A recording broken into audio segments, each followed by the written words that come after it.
It's February 17th, 1977.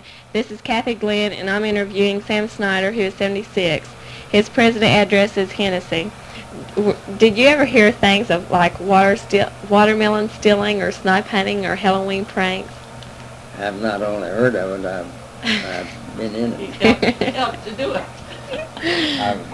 I've helped to steal watermelon in my days, and at one time I've eaten so many warm watermelon, we just eat the heart out of it. Warm watermelon that for a long time I couldn't eat watermelon, but I got over that. Okay. Snipe hunting, I was too smart for that. Okay. What were some of the common Halloween pranks you played? Well, the things are too modern now. Oh, like dumping over the outhouses? Yeah, that was a big deal. That and pulling turnips and throwing them on the front porch. Okay. Did your father fight in the Spanish-American War? No. Okay. Do you remember the Populist Party? No. Okay. Did you ever hear of William Jennings Bryan? I've heard of them, yeah. Oh, yeah. Yeah, I've heard them, but we was too young Yeah. to pay much attention to that.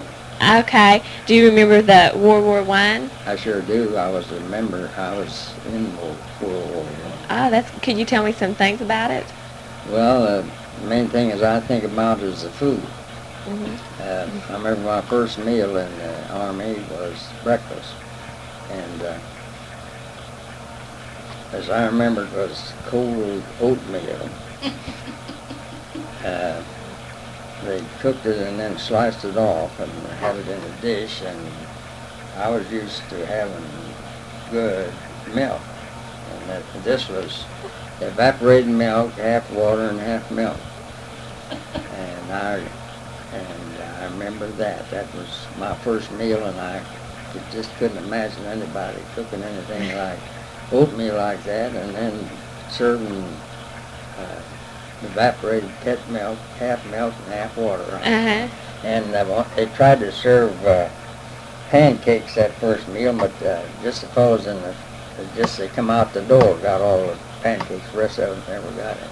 That's my first meal in World War I. And at that time there was no refrigeration, so we would have sour potatoes fried for lunch and flies was very numerous. I put flies all along the outside of my plate.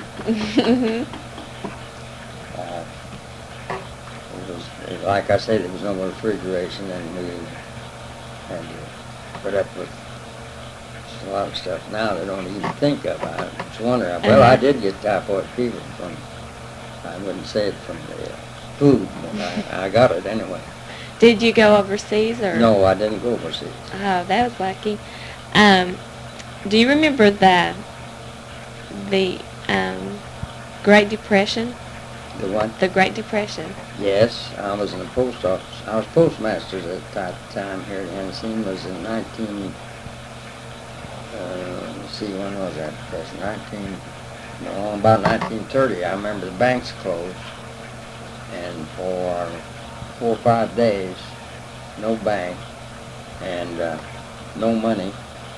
And I remember George Dinker saying that his daily income at the drugstore would be maybe $5 or $10. Nobody had any money, and you couldn't cash a check. The banks was closed. But I was fortunate at that time. I was postmaster. I drew a government salary, so I was pretty lucky. Okay. Do you remember the Ku Klux Klan? Yes, I remember the Ku Klux Klan. I was postmaster at that time, and they had a Ku Klux Klan here and out here northwest of town one night. I remember they had a cross, flaming cross that set it fire. I guess they had gasoline or something on it. And that was, of course, all the colored folks were scared, and white folks didn't know what to think of unless they'd gone to the Klan, I suppose. Yeah, I remember the Ku Klux Klan. We wore white robes and face covers. Was this part of the country, was it a real popular thing? Yes, at one time it was. It didn't last long.